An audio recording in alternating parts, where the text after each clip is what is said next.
Hi everyone, Sid here, back in the bathroom. Today's lather will be the tallow-based soap Pina Colada, and the aftershave will be Bobanum. The lather will be supplemented with tea tree oil and lavender. I'm interrupting the regularly scheduled topic that I had planned. Today's one of those days where I wasn't 100% sure what I was going to talk about until a couple minutes ago. But the topic that I thought I was going to talk about, I'll talk about it some other time. Something really cool happened to me today. I got a call from a friend, basically, and he let me know that through watching my videos, he decided to step into traditional wet shaving.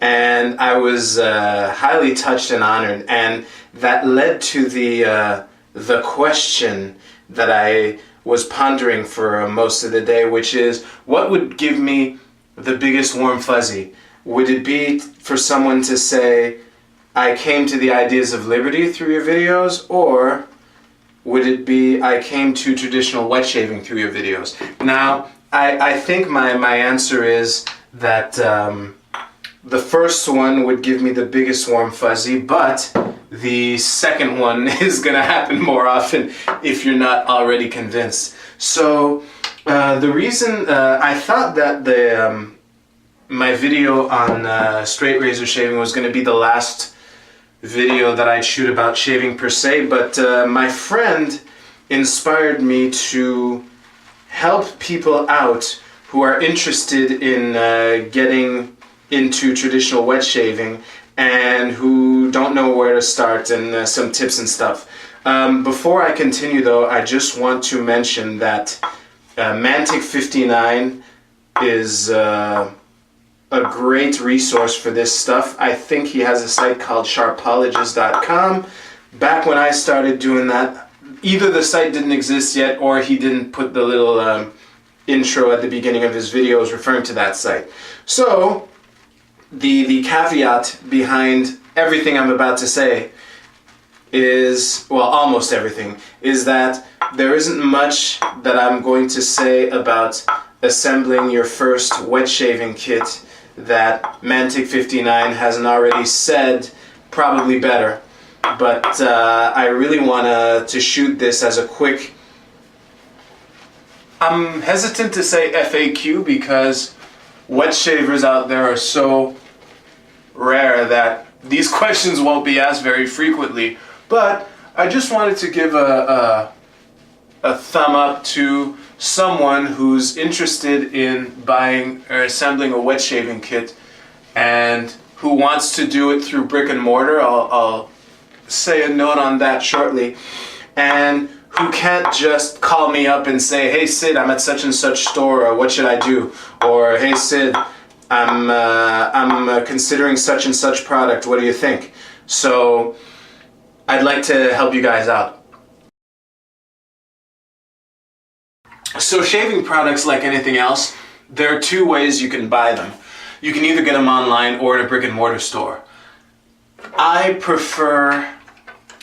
try to avoid shopping online for a couple of reasons. The two ones being, I don't want to put money on my credit card if I don't have to, and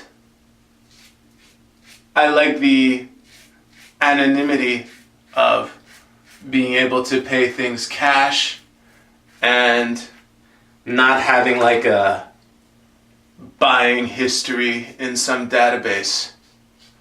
Now I do buy things online, but for shaving I'd rather go in a brick and mortar store and get my stuff face to face and pay for it cash. So the first thing that I want to mention, and this is something that I wish I had told my friend when he called me earlier. When you're buying shaving products in a brick and mortar store, it's very safe to assume that the person who's helping you has no idea what he or she is talking about. Now, this is a very, very safe assumption if you're being held by a woman, but it's also true when you're being held by a man, because the bottom line is 99.9% of women don't shave their faces, and those who can use other stuff like wax and lasers and I don't know what women do to take care of the hairs on their face, those of you who do. But the bottom line is, since women don't shave their faces and most men don't care enough about shaving to get into the cosmetics section and buy shaving products, women who work in cosmetics sections, which is where you'll find lathers and aftershaves and the stuff that you regularly renew, women who work in the cosmetics section almost never have the opportunity to practice and help someone buying these things. So they're basically clueless, and whatever questions that you ask, they won't know. This is also true of men. I must say, through the years that I've been doing wet shaving, I've probably ended up throwing away about somewhere between $15 and $25 worth of shaving creams and soaps. And the person who misled me was a man in all these cases. And for those of you who don't know, by traditional wet shaving standards, $15 to $25 is a lot of money to spend on shaving creams and soaps and things like that. It's usually cheaper than that.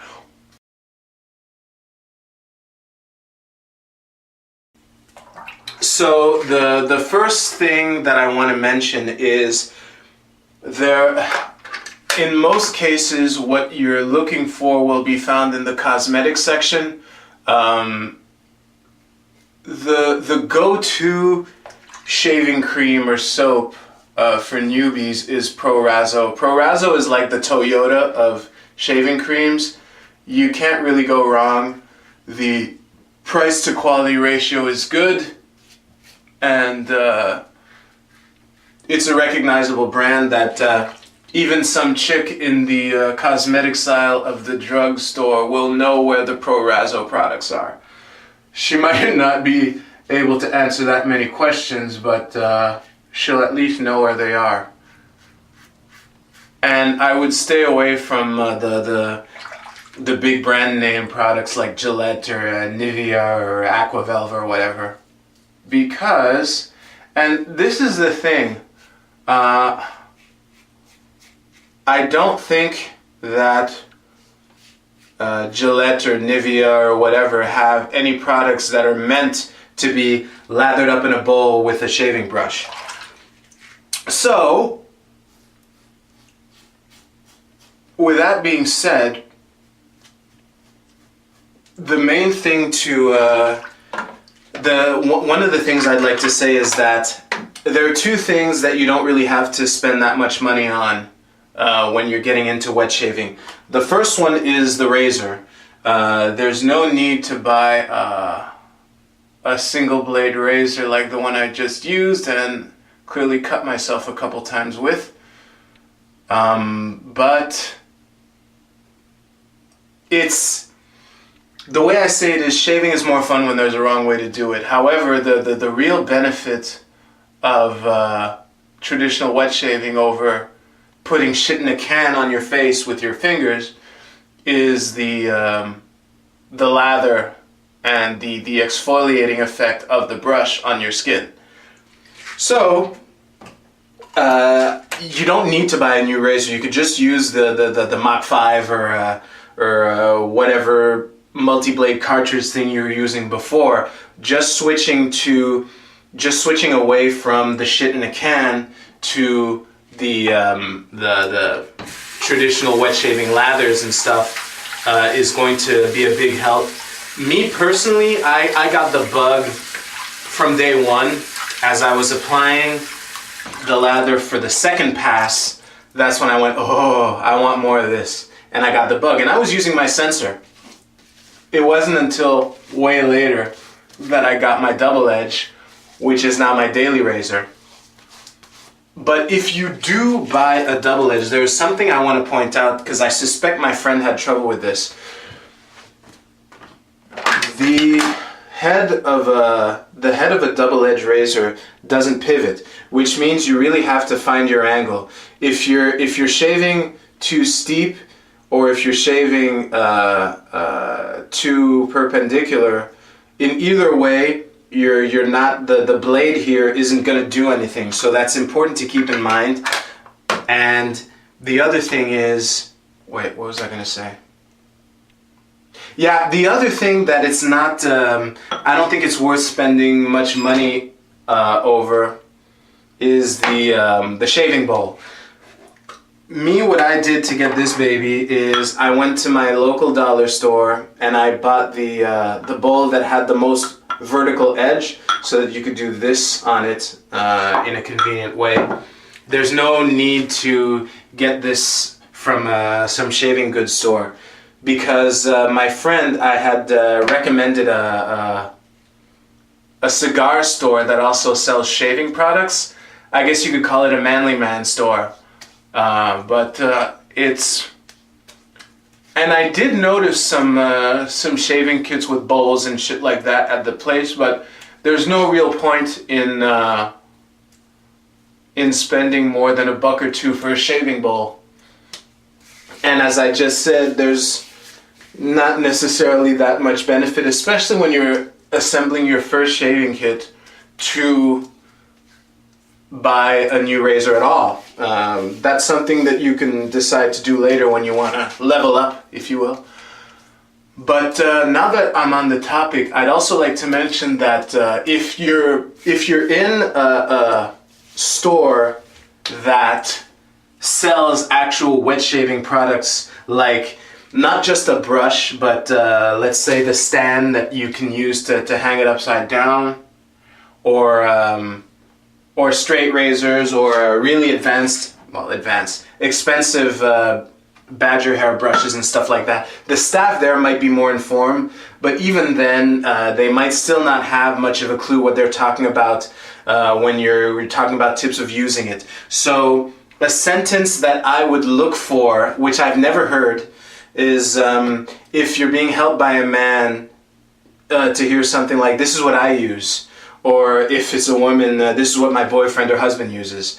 But I've never heard either. And as I've said, the shaving products that I bought that I found crappy and ended up throwing away, both times I was helped by a man. And now it's to a point where if I'm buying a shaving cream or soap that I've never heard of in a store that isn't a wet shaving section of a store, but it's like general cosmetics, I will dumb down the question enough to, the way I ask it now is, if I put some of this in a bowl and do a whipping motion with a brush, will it lather up? Asking that question in a more sophisticated way ended up in me wasting money. So that's the way I ask it, but I think the key thing to do is to just know your shit, because it's very safe to assume that the person there is clueless and has no idea what the fuck they're talking about. So these considerations in this preparation is also why I'm not talking about shopping online, because shopping online is easy when you're a newbie, because you're right there in front of your computer, you can do your research, the product typically has reviews by people, so it's much easier to avoid these pitfalls. Whereas if you're shopping in a brick and mortar store, there are things that you can, there's some traps that you can fall into. Like my friend, he called me and was asking me about the different shaving creams and soaps that he could buy. And when he called me later, it turns out that he walked out of that store with pre-shaving cream and not shaving cream. And he did this under the watch of the woman who was helping him. Presumably a woman, and he got it in the cosmetic section. But this is the kind of stuff that can happen if you're not careful. Now, fortunately for everyone, wet shaving products are inexpensive compared to the shit in a can that Gillette and Chic sell you with the 50,000 blades in the cartridge. but you know, money is important and is precious, and either you throw it away or initiate the refund process. Why go through all that hassle? So I think that sums up everything that I wanted to say. I covered the... Yeah, so basically, if you're in a drugstore, the stuff that you're looking for can typically be found in the cosmetics aisle. Just assume the person there is clueless and doesn't know anything about wet shaving. And if you do your research and actually come ready to not rely on the help of the people there, you should be fine. So I hope this was helpful. Please feel free to like, share, comment on this video right under this video. I really hope this was helpful. Thank you so much for watching. I will see you in the next shave. You can follow me at @SidRockMTL. Links to all these are under the video. So thanks again. I'll see you in the next shave with the thing I wanted to talk to you about originally today. You take care.